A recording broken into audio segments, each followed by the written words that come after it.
Hey, what's up, everybody? Welcome back to season 2 of Conversations in Pop Culture. And before I introduce my guest, I do want to remind everybody that links are up above for their Kickstarter or his Kickstarter that he is running, as well as there is a link for Buy Me a Coffee. And buying me a coffee is not buying me a Starbucks coffee. It is a website, much like Patreon, that helps us support this show and everything else that I'm doing. So if you feel inclined, back both things. Donate goes a long way. You got to support indie content creators. So without further ado, I have one of the members of the team behind Superbuds, Tim Radecki, which is currently funding on Kickstarter. And I think you guys already funded a little bit over your position. And so welcome to the show. Hey, Andrew, thanks so much for having me. I'm looking forward to it. This is awesome. Thanks for having us on. I am very excited because obviously your comic is interesting. It's something a little bit different, and Definitely. it's dealing with something that's 420 oriented, if you will. And I think it's pretty obvious by the title, but I have to ask it anyway. What is the basic premise of this comic? Yeah. So our comic, obvious though. It might be obvious to some, definitely. So the comic's called Superbud, and that's what it's about. So it's an action comedy about what would happen if marijuana gave you superpowers. That's sort of the elevator pitch. So in our comic, there's a laboratory that is working on what they're chemically enhanced marijuana.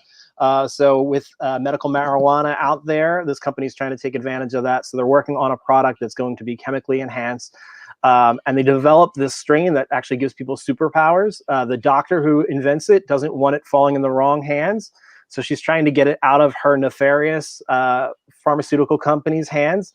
And it ends up in the hands of a drug dealer who spreads it through this small town, not knowing what it does. So all these people in this town that smoke it start getting superpowers. So it kind of becomes a mystery and a little bit of a thriller after that, as the people that start getting superpowers start to figure out what's going on and trying to escape this nefarious pharmaceutical company that's hot on their tails. And then simultaneously, it's also a little bit of like a superhero origin story. So while most people that get superpowers kind of think of how it benefits their immediate world, some people that are into crime they're better at being criminals. Some other people that are into like the political sphere use that to their advantage. But our main character is like your lovable, geeky stoner. He spends his time smoking marijuana and reading comics and watching cartoons and all of that kind of stuff. So he wants to be like the characters that he idolizes. So when he gets superpowers, instantly he thinks, I'm going to be a superhero. While the rest of the people in the real world tell him that's not a great idea. So it's both of those kind of things at the same time, a thriller and a hero origin story. So we're going to get into a bunch of that and talk about it, but I am curious where the inspiration came from, because obviously medical marijuana is hitting a lot more states now. It's obviously turning a corner. There's a lot of stuff going on with the stock market. Obviously, I was just speaking to somebody from Canada. We weren't speaking about this, I want to make that clear, but Shopify has a deal with medical marijuana and everything that's going on, and that deal has been in place, I think, for 2 years now. And so obviously it has been massively destigmatized. But Definitely. Where did this idea come from? Because it is different. Yeah, good question. So we actually came up with this idea. My writing partner and I, Mike Dean and I, came up with the idea originally back in 2012. So while it was on its way to being destigmatized in certain places, on the West Coast had already had like the medical marijuana thing. It certainly wasn't to the point where it is now. I think between total legalization and legalized medically, we're at a majority of states in the United States right now. And obviously like our friends up north in Canada have legalized already. So in that short amount of time, it's really blown up. So fortuitous for us in this venture that we're in right now with this comic. But we didn't know that at the time. We were hoping that was where it was going. So our background is we were film students. We met in film school. So we started writing together. We were both kind of like serious writer-directors, but we started hanging out and working together on sketch comedy. That was our background. Both just having fun, like on the side, writing sketch comedy with we had a sketch group with friends, and Mike Dean and I were the guys that were the ones that wanted to write, while everybody loved hanging out and shooting things and acting. Writing wasn't necessarily what they were interested in. That was where we leaned in a little bit more. So that was our background. That's how we started writing together. And then out of school, we just decided to make like a partnership in writing. A teacher of ours had suggested writing for television versus film, just because they only make X amount of films per year, but there's a lot more TV content. And that was before all this streaming. So in a way, it's even grown exponentially since then. So we got into writing for television, and we had written a lot of spec scripts and original pilots. Never sold anything. We did produce a 6-episode web series called Wrapped. That was about our experiences working in the film industry as PAs, production assistants, like the worst job you can have in the film industry. So we had a web series about that. But we were both lifelong comic fans. It was something we bonded over when we first started hanging out. Back then in like 2004, comics were not as widely popular as they are now, despite movies like Spider-Man and X-Men and Batman being really popular. Comics themselves were still looked down upon. So it was something we bonded over. We always like shared comics. Like, did you read this? This is my favorite. That was kind of like one of the things that we bonded over. So we knew we wanted to write comics, but we literally knew nothing about it. Having gone to film school, we had read a lot of books about writing for TV and film. We knew that we had friends in the industry, so we kind of knew that background, but we really had nowhere to start. And we just had gone to New York Comic Con probably in 2010. And sat in on a panel and just heard from industry experts. And it was like, oh, it might be attainable for us. And at the same time, there was sort of like that second wave of Image Comics riding off the success of Robert Kirkman's Walking Dead. Invincible had come out, and there was just a lot of like interesting comics that were being made that weren't necessarily just like your prototypical superhero comic. And that's where we kind of felt like, oh, there might be an area for us to get into comics. So we didn't want to just jump in. We kind of waited till we had the right idea, and Superboy was that idea that like we thought about as a TV show, we thought about as a film, and it really just had to be a comic. We could imagine like the hijinks of it, like the superhero side of it, that kind of like nerdy comic booky kind of humor to it. It just seemed like it fit best as a comic. So we just kind of jumped in feet first without really knowing much about the industry or how to make a comic. We had just come off of producing our own web series, so we just said, let's figure it out as we go. So it was a lengthy process, but that's how we got started.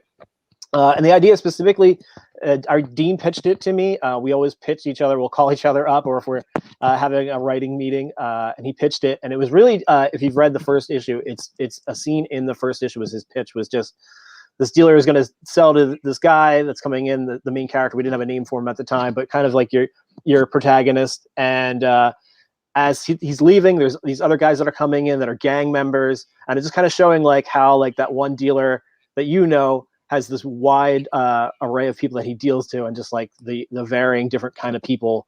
That was something we were interested in highlighting. Like in this small town, how many people smoke pot? And it might be people that you expect that are maybe like your token stoners. And then there's going to be people that are businessmen that are going to surprise you, or like the elderly. In our comic, we have an older patient who needs it for healthcare reasons, and their nurse gets it for them. So we explore that.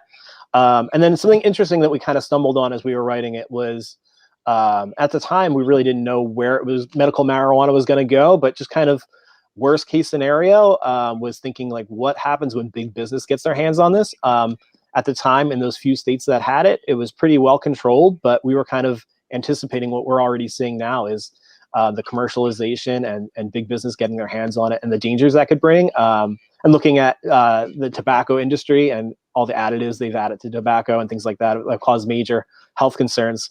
So that was in the back of our head as we kind of came up with this idea of this. So obviously there's a lot to unpack, and I want to get into some of this. And obviously we sort of get a very cool scenario going on, because the idea of an origin superhero story is not the new part of this. It's the introduction of weed as being the thing that grants people power, I think, is the new idea. And the fact that, somebody gives it gets into the hands of a dealer, and then it's distributed, and how it affects the entire town. And we're in a cool situation with this character, Danny, who is a college dropout. He's 20. He's sort of at a cross point in his life where he's like, nothing's really going on in his life. He's not very successful. He's somewhat lazy. He's unmotivated, but he's really bored in his life. And then, absolutely, sort of takes a hit, and then this wide range of opportunity opens up for him but along with a variety of other, I guess, clauses, such as, when you're a superhero, there's responsibility, it's understanding your powers, it's also understanding that, if I'm a superhero and I'm stopping a bad guy, there might be another bad guy who's going to come after me later on and all that stuff. So what was this like really setting this up? Because it's an interesting character when somebody gets powers and then they say, I want to be a hero, and they get the opportunity to do something with their life, but maybe they're not analyzing the complete consequences of that. Yeah, absolutely. You hit it on the head there. I think Danny is idyllic with how he looks at it. He wants to be this hero, and it's the spark that gives him the motivation to kind of get out of his rut. We start the story when he's kind of at his lowest point, like you mentioned. He's dropped out of school. He doesn't have a job yet, and his girlfriend just breaks up with him. That's sort of the start of it. But he's looking for that motivation, and this is his motivation for him. But you're right; he hasn't thought it through yet. He doesn't know the consequences, and everybody's telling him in the real world this doesn't work. So he's gonna jump into it feet first, but there's gonna be a lot of obstacles that he's not prepared for. Peter Parker learns early on that with great with great power comes great responsibility. Danny has not learned that yet. So he's got a lot to learn on the way, which causes a lot of the drama in the comic, which is exciting to kind of play off of and give him those opportunities to see if he can succeed or fail. And then it goes even further into this a little bit, where it's also the idea that, he's learning what his powers are at the same time. And it's like nobody, because I'm assuming this world, and correct me if I'm wrong, there's nothing like that has been in this world. In a Marvel book, for lack of a better word, when Peter Parker gets his powers, Captain America's been around for a little bit, Iron Man's been around. And so while, Peter Parker doesn't seek guidance per se, it still is more norm. This is a brand new thing in this world as well. So there's no mentorship going on Yeah, either. definitely. Yeah, absolutely. So he's the first, and even the other characters that are getting superpowers, they're thinking about how does it benefit their lives individually. They're not thinking about it in a super heroic fashion that he is.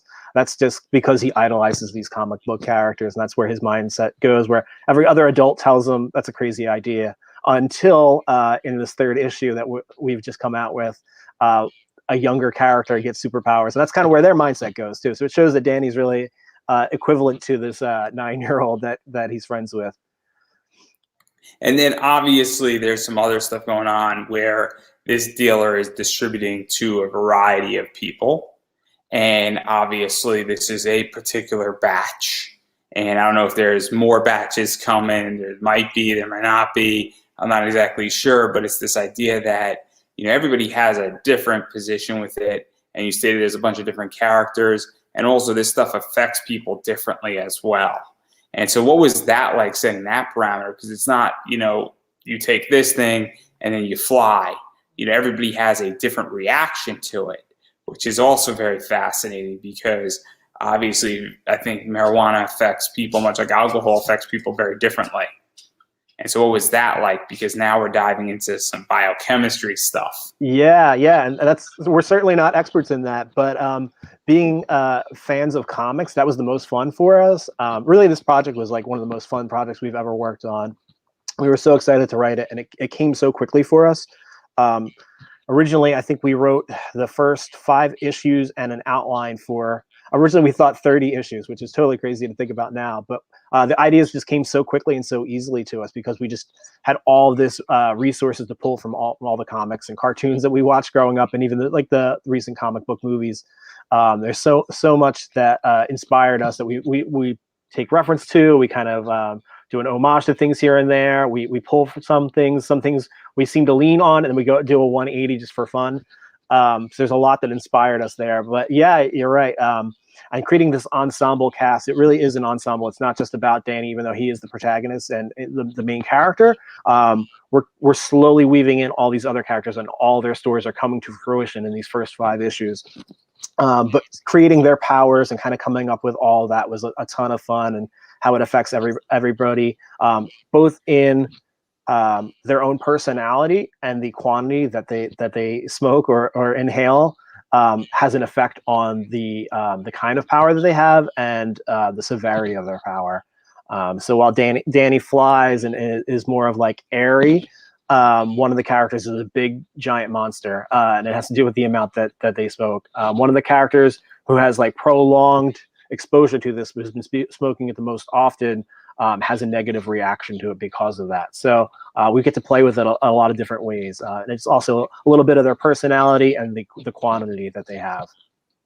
And then obviously there's some other stuff going on because, well, it's sort of like My Hero Academia. I don't know if you know My Hero, Yeah. but most people have a quirk, and people go one way, some people go the other, and then some people just use their quirk at their job. And some people are heroes and some people are villains, and they go that route. And so obviously we sort of get that where there's these gangsters who pick up some of this stuff, and well, obviously they're going to be utilizing it to their advantage to commit more crimes and commit bigger crimes. And well, that puts them at odds with Danny and possibly a few other people in the town who might have inhaled this and smoked it. And so what was that like, having that being done and diving into that psychology and even what's going on with them? Yeah. You don't expect sort of a gangster necessarily to, be inhaling this.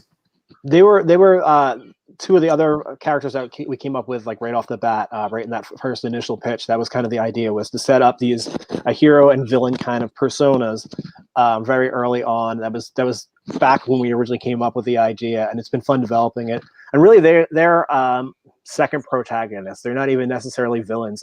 We're telling their story as it goes, and it's their rise to power from like low-level drug dealer hitmen working for a larger gangster to getting to a point where they're running the show and taking over the operation.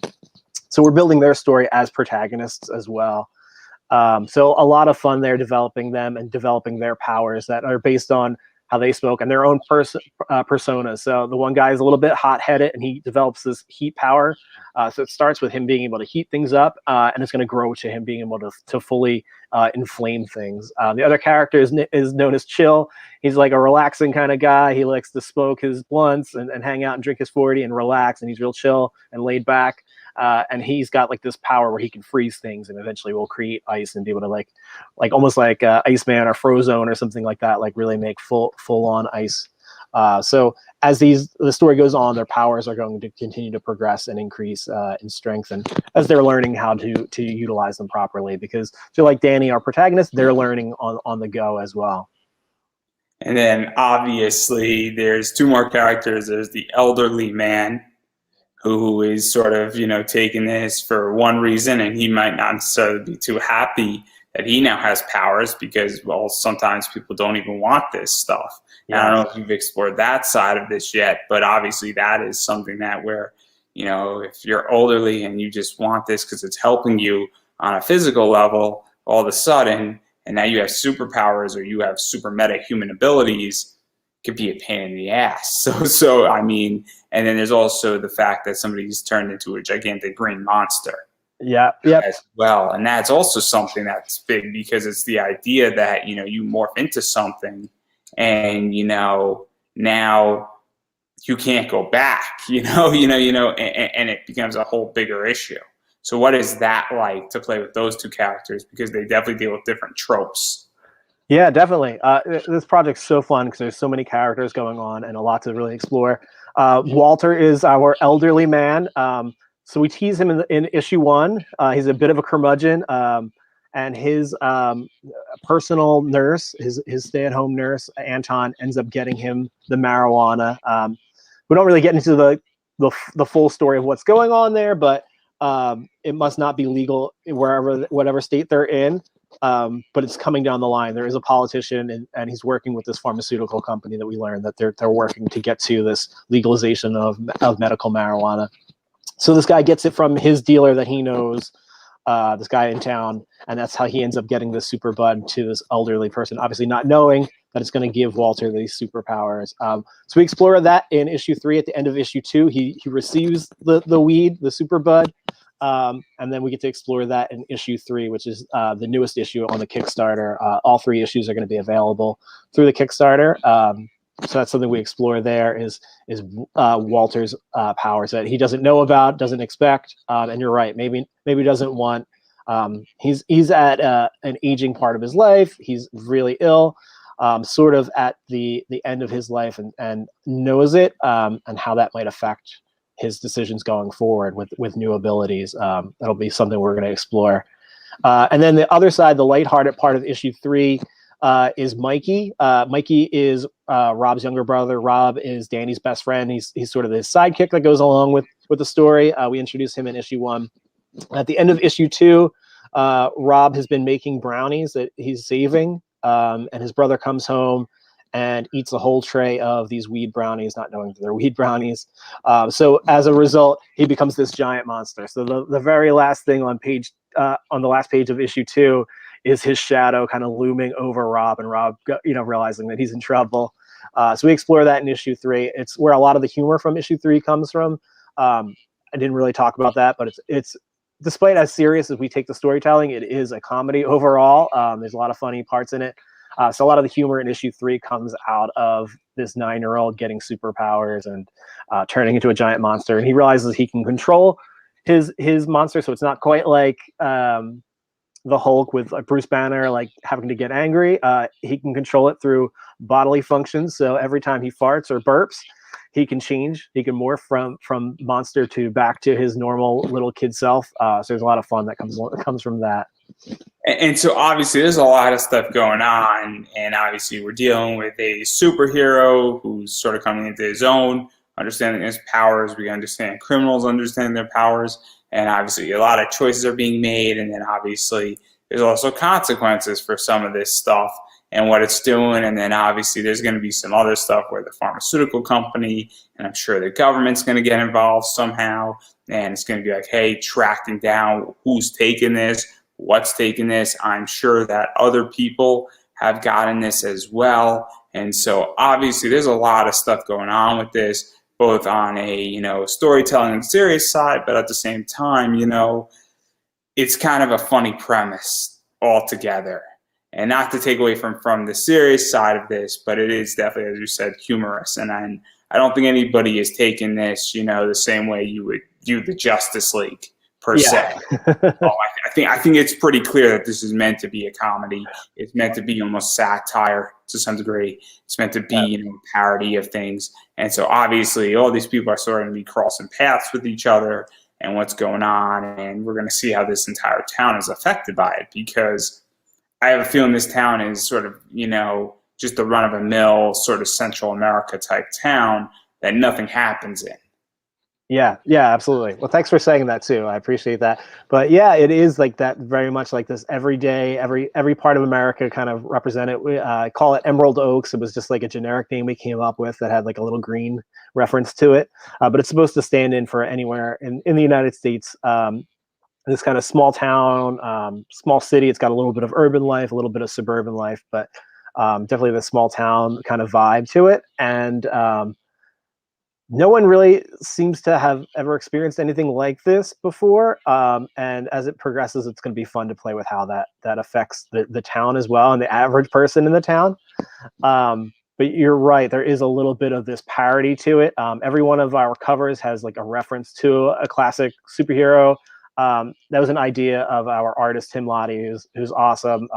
Ton of fun to work with. He does really great stuff. We've been fortunate enough to work with him going way back to like 2013, I think was when we first started working together with Tim, and it really brought the comic to life. But that was his idea.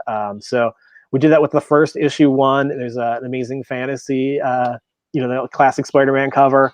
So we did that reference, and then it was like, going forward, let's do a couple of those. So every issue is going to have at least one. Let's talk a little bit about the reward side of this, because that's what Kickstarter is for. That's what a lot of people come to Kickstarter for. Definitely.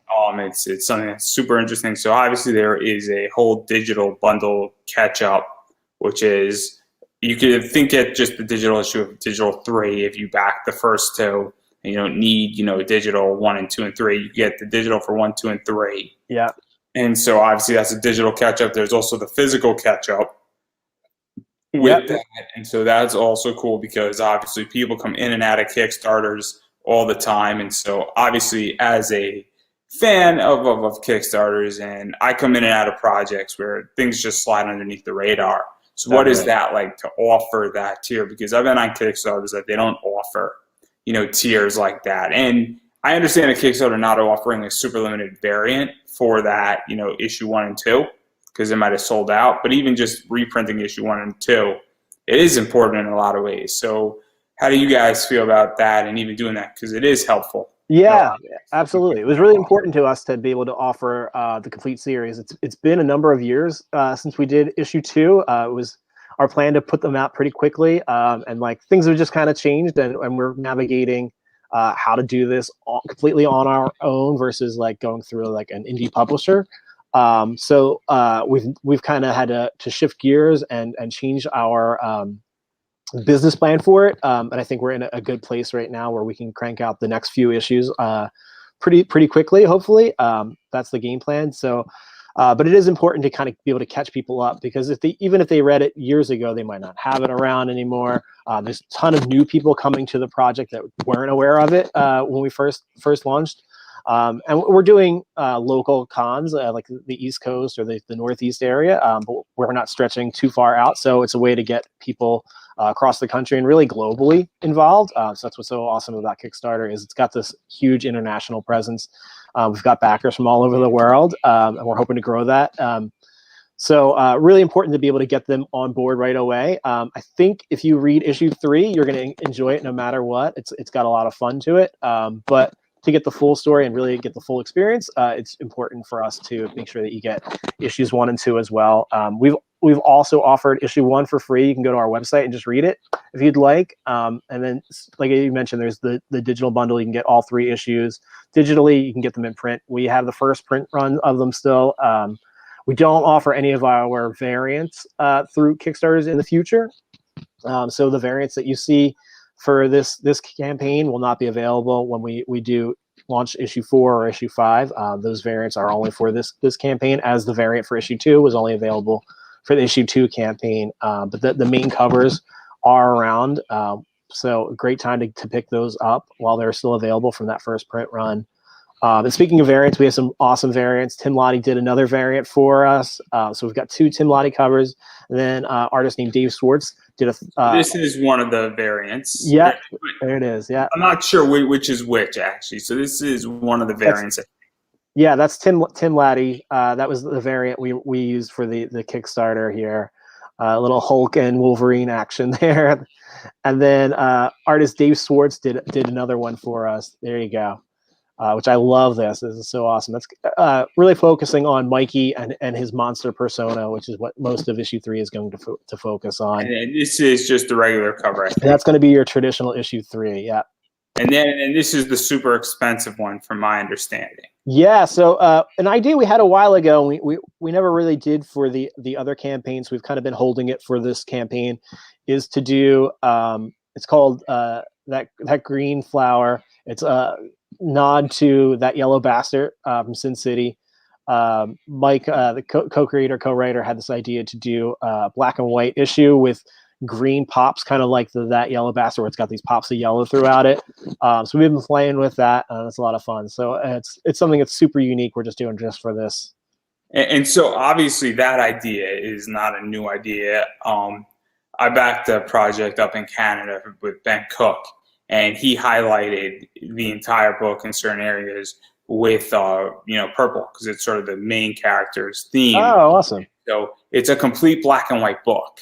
So the book in general is black and white, which is its own thing. Your book obviously is in color. I want to make that clear. And so when you have a black and white book, but then you're accenting certain things, I don't know if you've read Polar or seen the movie Polar on Netflix. No. So Polar, the movie is done almost neo-noir style. Okay. But the comic is done much like Sin City, where it's black and white and then it's highlighted with orange. And those books change the dynamic.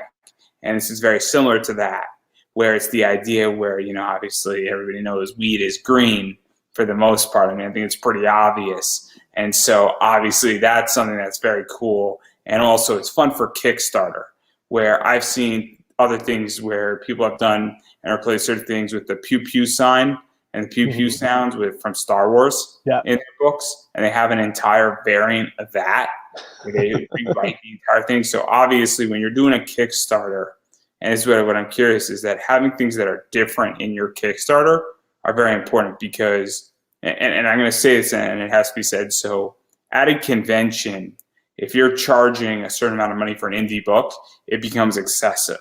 But when you're backing on Kickstarter, the reason why people are willing to spend more is for stretch goals and also fun stuff that's going on that can only be found on the Kickstarter. And so it's very important to have things that can only be found on the Kickstarter and that can't be picked up at a con.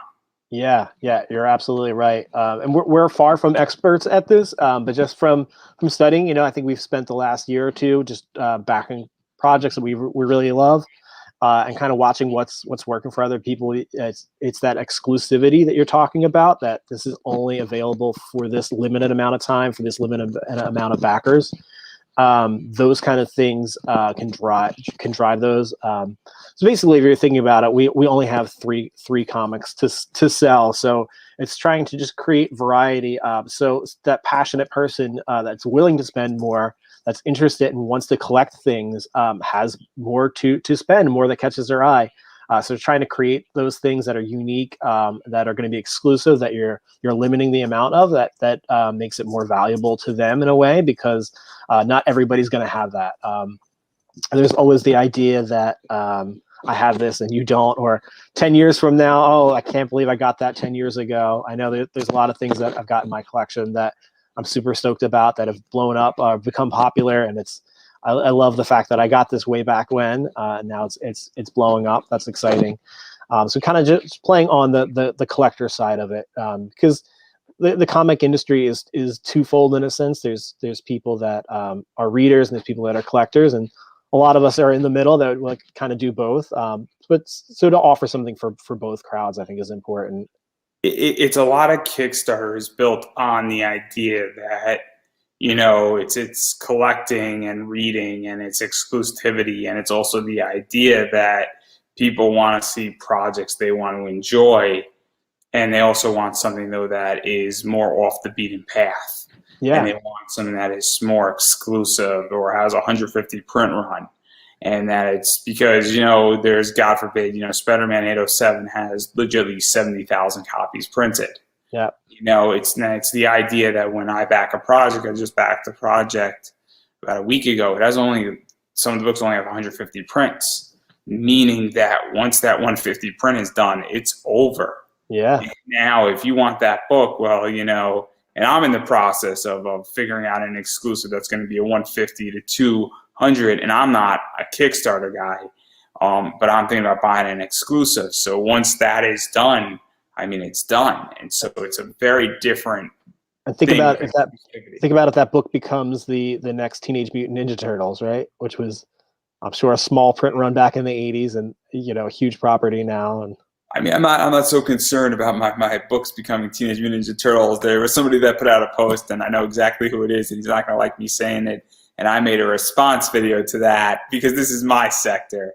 I am on the complete opposite side of this. I'm into comic book investing, alt investing, and this is like my sector. And not to say that things can't become big, but it's the idea that nothing's going to replicate the Teenage Mutant Ninja Turtles. Hate to break it to everybody. Yeah, Hate right. to break it. It's 30 some years later, people are still talking about that. But things can get very well onto Netflix very easily. And there's going to be a point where indie books get optioned. Whether they go places, whether we're talking about them in 30 years, I don't know. But things are going to get optioned. But just because something gets optioned doesn't mean it's going to be made into something or it's going to hit. But nonetheless, there's a lot of stuff that's going on in the indie comic world. And I think it is important to offer things that are different. Not everybody does a black and white comic or has a black and white version and a color version of their book. And that's something that's also now becoming bigger. And I know people who do that as well. And it's very cool when that happens. Yeah, everybody's got to think out the box and come up with something new, or something that's not as done as often. And then it might catch on, and then we got to move on to the next thing and see what else is out there. It's also like working with what you have. You don't want to spend so much. To redesign a book is costly, but to do something like this where we can just drop the colors and add the greens back in is a way for us to control the amount of money we're spending to make some on the project. Because ultimately we're just trying to fund the printing of this third issue by doing all these other limited things. And that's the thing about Kickstarter that's becoming a common pitfall trap is you Yeah, have so many rewards that you go and fund your book and you don't break even because you're spending it all on your stretch goals. And it's a definitely. big issue in a lot of ways. And obviously it becomes super complicated in that regard. And obviously you have some other stuff that you're offering too. I think you're offering some sketch cover bundles Yep. like Tim that. Radecki, our artist, is being very generous with his time. So we talked to him about that. So he's going to do some sketch covers for us. He's also going to sign book plates. So instead of signing covers, we're going to do book plates. So you can get book plates that are going to be signed by Tim as well as myself and Mike Dean, the co-creator. So the three of us will sign those book Book plates. plates are much easier to send to other people as well. Yeah, and you know what? As a collector, I've gotten a lot of comics signed, but I actually prefer to have the book plate signed, so it's not damaging the comic too. So it's the best of both worlds, I think. So that's how we're going to move going forward. And then even going further into this, you also have concept to creation class, and I'm not exactly sure how that is. Either it's 1 hour or it's 2 or 3 hours. Yeah, we're doing 3 sessions with the pitch, and that comes from Mike and I jumping in and figuring it out as we go. And we'll say we're not experts at how to do it the right way, but we've learned how to do it the wrong way from experience so often that we've got a lot of tips that we can share. We've done panels before at Comic Cons where we've talked about like creating indie comics and just getting your project from like the imagination to like in your hands. There's a lot of great resources out there. We just wanted to be able to narrow it down for a backer. So if anybody's interested in that, we'll do 3 sessions with you and just get your project from your idea to in your hands. Hopefully, we'll get you the tools you need for that. Yeah, and then obviously there's a lot of cool stuff going on with this, and then also I am curious where you think all this stuff is going with conventions and what even the future of Kickstarter looks like, because I know you guys are brand new to Kickstarter, but I am super curious where you think Kickstarter is going. Yeah. First with the cons, we're planning our year out so far in advance. And 6 months ago, we had no idea where the world would be right now. And I feel like I'm happy to say that things have moved pretty quickly, which is great. But we made the executive decision then that we were going to focus on our writing and focus on this Kickstarter, and then hit the cons again in 2022. So we're not finishing the year as a lot of other indie creators are doing cons in the fall and cons right now. So we're going to hold off until spring or summer of 2022. Just makes sense with the book so close to being out. We'll be able to hit the con with all 3 issues. So we focused on Kickstarter, but Kickstarter has grown tremendously. We did our first Kickstarter in 2014. And I mean, the platform was huge then, but it's nowhere near what it is now. And it shifted our mindset. So at the time we were kickstarting, again, we were a little bit naive about the indie comics industry as a whole. We thought we'll kickstart to get to issue 2, and we'll use that to pitch to get on an indie comic book publisher, and we'll figure it out from there.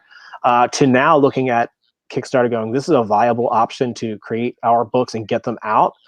Thinking about it as like a pre-order. So we've built a fan base that we have social media contacts to and a mailing list, and just being able to like really focus, micro focus on your specific niche audience that you've picked up and developed is tremendous. Where you're going to a con as a fishing expedition, and it's part of the industry, and we love doing it. But if you think about conversion rates of how many people are exposed to it versus people that buy it, marketing directly to our audience already is going to be far more successful, and it's working well for us now. So I think just in the few years since our first Kickstarter, which was for issue 2, to now, the platform has grown.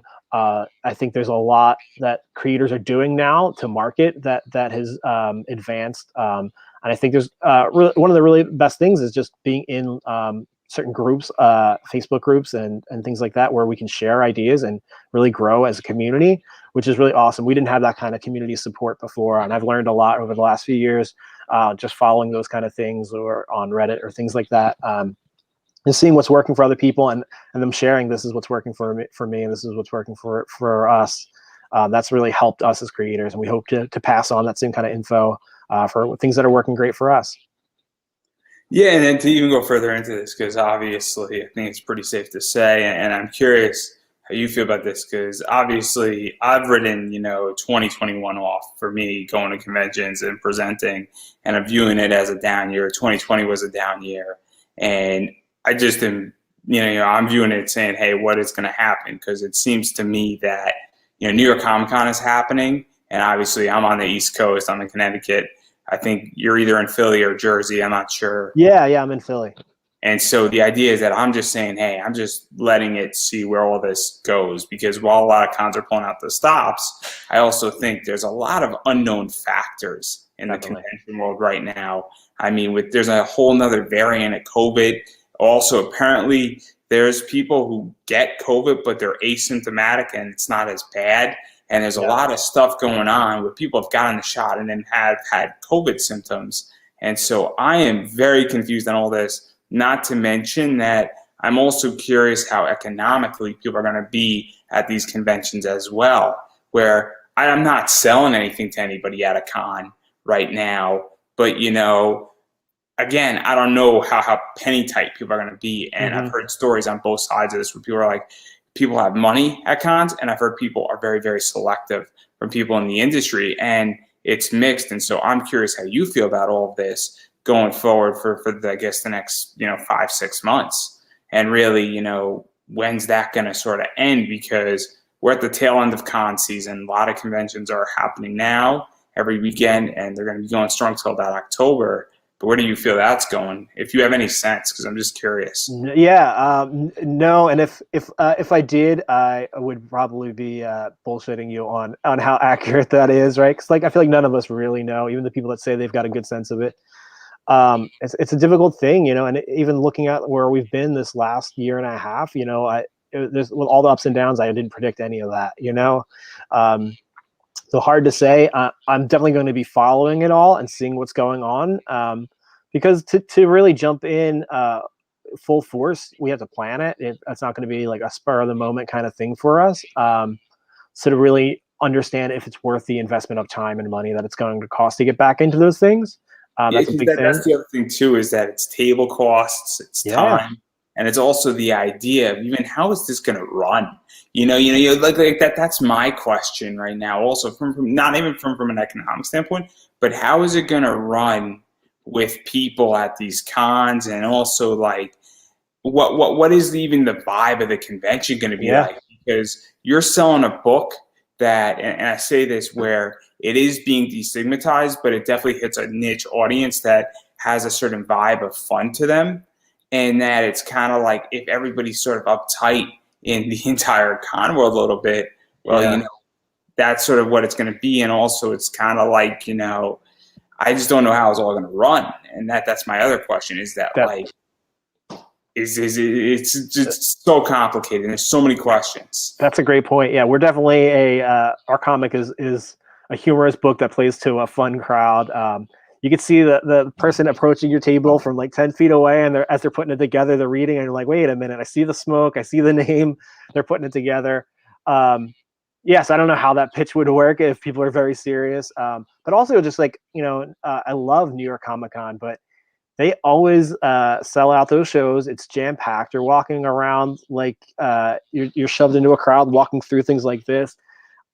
I'm getting anxiety thinking about being in a crowd of that size indoors, even with vaccination rates going up. Like there's too many variables, as you mentioned. It's this idea also that New York Comic Con is sort of at the start of flu season, I want to say. Yeah. It's also this idea that there's variants coming out. I'm not trying to scare anybody, so I hope everybody takes this me not scaring you.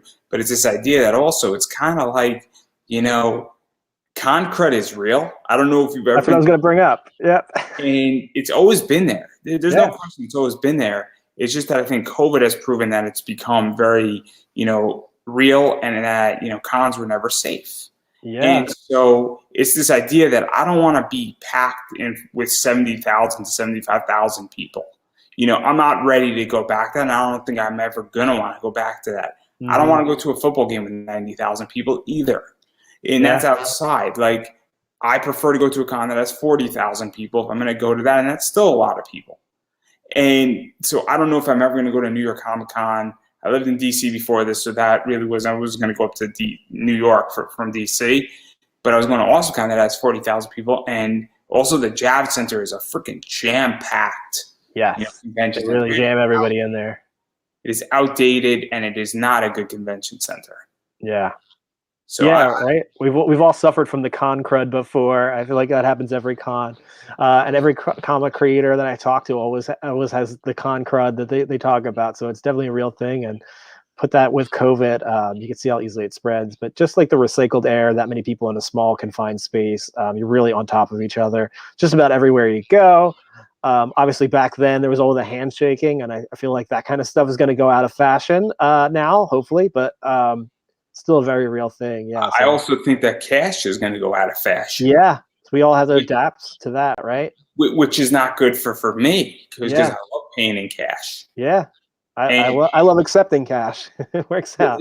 It's the idea that if you accept cash, well, it's immediately usable. You're not paying a process fee. You don't need to have a Square with Wi-Fi, which could be a big problem. That's the biggest thing, right? That's what I was going to ask you. Like, do you use Square? So I don't use. I've never sold at a con. Okay. So I've never had this problem because I am a complete online business. Yeah. I have never sold at a con. I sell on eBay, and I'm most likely going to open up my own website, which I'm going to take either PayPal or use a credit card processor like Square just through my website. I have no desire to sell at a convention. At some point I will most likely sell at a convention, and that's a great question. Is that, do I use Square? Do I use Chase Pay? But you need Wi-Fi for that, or you have to use your own LTE or your 5G. And 2 gigs of data is going to be pretty quickly used up. Yeah. 3 days of that. And so that's a big issue in a lot of ways. That's a great point. I didn't even think about that, is the return to cons and how do you adapt to a cashless system. Yeah. And so a lot of some research on that. The pike here. And this is why I'm saying to myself, because the only thing I've ever done at a con is I used to present panels. And all I would ask is, hey, guys, just check me out on social media. Follow me on Twitter, follow me on Facebook. And people don't do it, which is crazy. And so now I'm just going to start asking for money instead. And pass around a hat, and we'll see what happens. And throw up my cash app and say, hey, guys, just give me $5 right now. Or you can follow me on Twitter. What would you rather do? That's the point here. But kidding aside, or I'll just say, hey, guys, why don't you just give me your credit card, and I'll take what I need.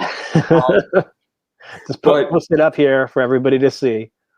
Guys, I have a bunch of things that I need to buy on Amazon. Just everybody line up, give me your credit card for 5 minutes, and I'll return it at the end. Post a wish list for everybody to see there. So, but that this is what I'm trying to figure out, is that that's kind of what I'm figuring out, and also my entire thing is there's a great digitalization pivot going on. Yeah. With all of this, and so why would I want to sell at a convention when I legitimately can go and put my book up on eBay, and especially if I'm buying an exclusive, and that's just the way I view it. Is that that's where I'm going with this. And also, no offense, but your book definitely goes beyond more just comics. I mean, there's a bunch of people who love weed, and they're going to be interested in this just because it fits that. And maybe people who like weed don't want to say we like weed.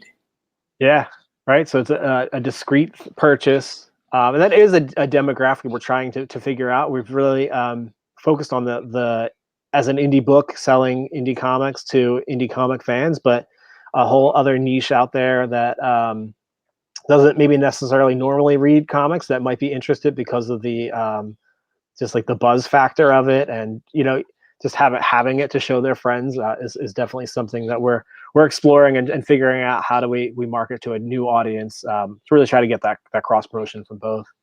And so obviously there's a lot of cool stuff going on with this. So I do want to let you have an opportunity to promote yourself. So where can people find you? Where can people find this project? Obviously, where can people support the project? I got the links up above. Awesome. And I want to let people know that Kickstarter link is active. and you can back the Kickstarter. So, but going beyond that, I know there's some Facebook pages, probably some Twitter, some Instagram stuff. Yep. Yeah, so the Kickstarter is going on through August 5th, so check it out. We've already reached our funding goal. We reached our goal in 24 hours, which is really cool. We're almost double our goal, or only a couple $100 away from doubling our goal. We'll do that soon. We've got our first stretch goal lined up. Instead of doing it by dollar amount, we're doing it by backers. So we're just 2 backers away from our first stretch goal. It's going to be a digital comic bundle, just some really awesome indie comics that we're super fans of, and we partner with creators of those to get you guys more indie comics, just to help promote them and get you some really cool comics. We got some more exclusives coming down the line that'll be stretch goals as well. That'll just be offered for this Kickstarter campaign. But in terms of social media, at Superbud Comic for Twitter, Instagram, and Facebook. We have a website, superbudcomic.com. It's got information on our Kickstarter there as well. And you can just Google Superbud Comic, and you'll find us. And obviously, I've been saying this over and over and over again. You have to support indie comics. What that means is you got to back Kickstarters, and you really got to back it. You got to share those Kickstarters. You got to go, comment on those Kickstarters. You got to comment on social media. You got to like things on Facebook, like Facebook pages. And I get it. Money's tight, guys. COVID has wrecked a lot of people. It still has wrecked a lot of people. And one of the things, though, is that if you're tight with money and you can't back the project, share the project, because it goes a long way when you share projects. Yeah, thanks so much for saying that. That's huge, right? Like if you can't back it, share it. You never know who in your circle, your social media circle is interested, and it might come back to us tenfold. So that's huge. I really appreciate you saying that. Definitely share it around, get the word out, so we can kind of build buzz, and not just on Superbud, but on all those awesome indie comics that are out there. Take a moment to scroll through the Kickstarter page. You'll see so many really great projects that are really original. The art's really awesome so really awesome projects out there. And it goes a long way to share something. And as you said, you never know who's watching. There's been people where people have shared things and I've shared things, and people backed a bunch of Kickstarters because of it. And it goes a super long way. And also, I'm going to just throw my hat in there with what I'm doing. Support a lot of people who also are the infrastructure behind it. There's plenty of people who are editors who work on books. There's people like me, obviously my podcast, Buy Me a Coffee goes a long way, guys. And it makes a huge difference. And so you have to support indie content. And the way you do that, first and foremost, beyond money, is you share it. Because sharing it is the key to everything, more so than money, because you don't know who's watching. And it only takes, one click of a button to share something. And it goes so far in so many directions. So I encourage everybody, first and foremost, share it. And if you like what you're seeing, obviously back the project, whether you're backing digital or physical, because I know that the physical rewards can go really high up on this project, but there's also some that are very reasonably priced. And so there's a tier for everybody on this. And if you're just interested in digital's the most cheapest thing you could back, and you could catch everything up, and it's delivered right to your mailbox. So it's super, super cool on that front. So on that note, before I keep going and get us all in trouble here, I do want to give you the final word. Oh, wow. I've never had the final word. Is it just one word? No, one, I'll say, Andrew, thanks for having me on. It's been awesome talking comics with you. Really cool show you got going on here. I can't wait to share it with everybody. Get all those Superbud fans out there tuned into what you're doing here. But yeah, if you're interested in weed and superpowers and seeing how those two things combine, come check us out. It's a lot of fun. We take the storytelling seriously, but we have a lot of fun along the way.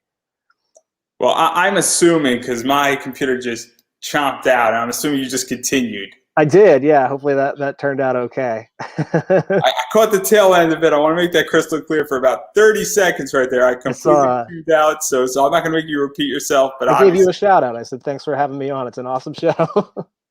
Well, I would totally miss that. But thank you for being on. I absolutely appreciate it. And as I've been saying, back the Kickstarter, everybody. It's super important to do that, first and foremost, and obviously share that Kickstarter out, and share that you actually backed it, because that also helps tremendously. Yeah, definitely. Kickstarter makes it super easy to do that. Yeah, and that'll help get the project to the top page and get more eyes on it. So that's huge. And so on that note, I think that's a wrap. Awesome. Hey, thanks so much for having me on, Andrew. This was really a lot of fun. I appreciate you having us on. Well, thank you for being on.